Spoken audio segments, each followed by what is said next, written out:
మీ అందరికీ తెలియని ఇంకో ఆశ్చర్యకరమైన విషయం ఏంటంటే నెక్స్ట్ ఫిలింఫేర్ అవార్డు కూడా పుష్ప టూదే. ఇది చాలా అరుదైన రికార్డు ఇండియా లెవెల్లో. ఒకే నటుడికి ఒకే భాష నటుడికి 2 సార్లు వరుసగా నేషనల్ ఫిలింఫేర్ అవార్డు రావడం అనేది చాలా అరుదైన ఘటన. కోర్స్ గిన్నీస్ రికార్డు కూడా.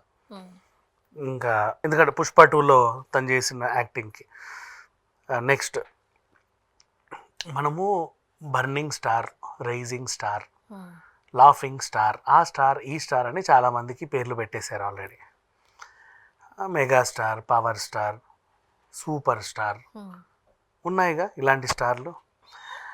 అయితే హాలీవుడ్ రిపోర్టర్ అనే ఒక మ్యాగజిన్, అది ఎంత పెద్ద మ్యాగజినో మనకు తెలుసు. ప్రపంచవ్యాప్తంగా దానికి సపరేట్ కేటగిరీ ప్రేక్షకులు ఉన్నారు. అది కొనే వాళ్ళని కూడా విచిత్రంగా చూస్తారు, వాళ్ళ ఆ రేంజ్ మనుషులు అనమాట. అట్లాంటి అరుదైన మ్యాగజిన్ అది. ఆ మ్యాగజిన్ ఇండియాలో అడుగు పెడదామని ఆలోచించి మొత్తానికి పెట్టేసింది ది హాలీవుడ్ రిపోర్టర్ ఇండియా అని. మరి తొలి సంచికలో ఏదో ఒక విషయం ఉండాలి కదా అనుకుంది.